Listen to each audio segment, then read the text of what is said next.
harkiisa lagu nastaa halkaasa lagu degaa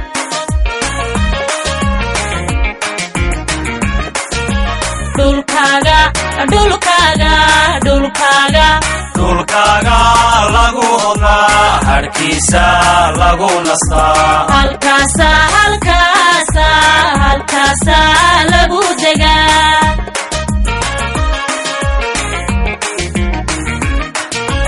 hamun looguma dhintee hoobantiisad cunta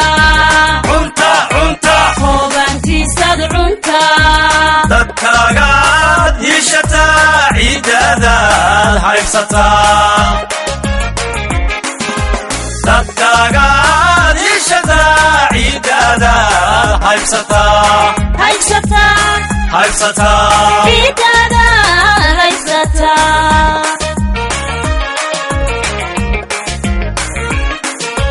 hamun looguma dhintee hoobantiisad cunta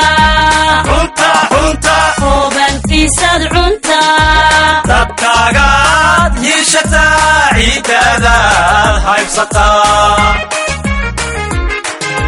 dadkaagaad yeeshataa ciidadaad haybsataa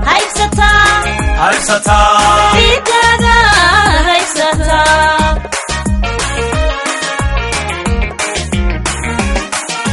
hawkar iyo maaha goofarasiyo lama degaan habaasiyo boodhaho carradu hoostay martaa waxay wataa caagaan hawkar iyo maaha goofarasiyo lama degaan habaasiyo boodhaho carradu hoostay martaa waxay wataa caagaan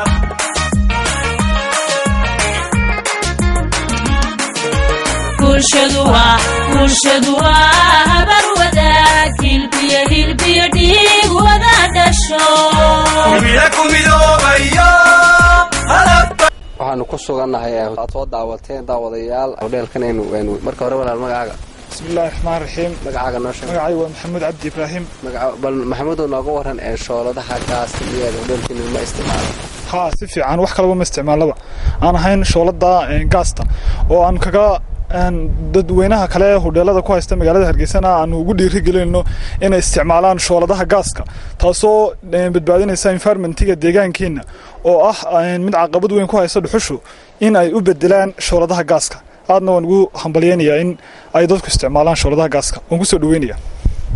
fariinta wasaaradda deegaanka waxa weeye in ay isticmaalaan dadweynuhu guud ahaanba hodheel iyo dadka guryahaba shooladaha arintaaseed u aragta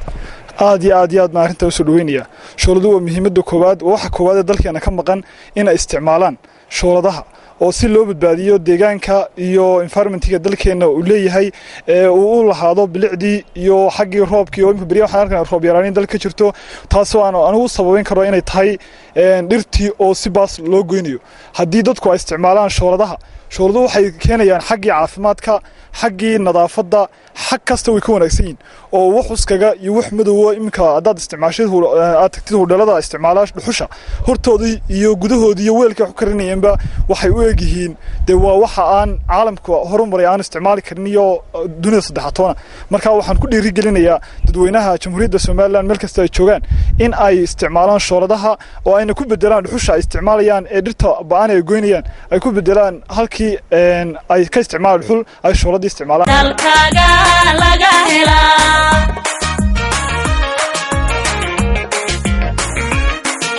hormuud meelaad u tahay haryey meelaad ka tahay hormuud meelaad u tahay haryey meelaad ka tahay ku tahay hodanaad ku tahay qaybanaad ka tahay ku tahay hodanaad ku tahay qaybanaad ka tahay dalkaaga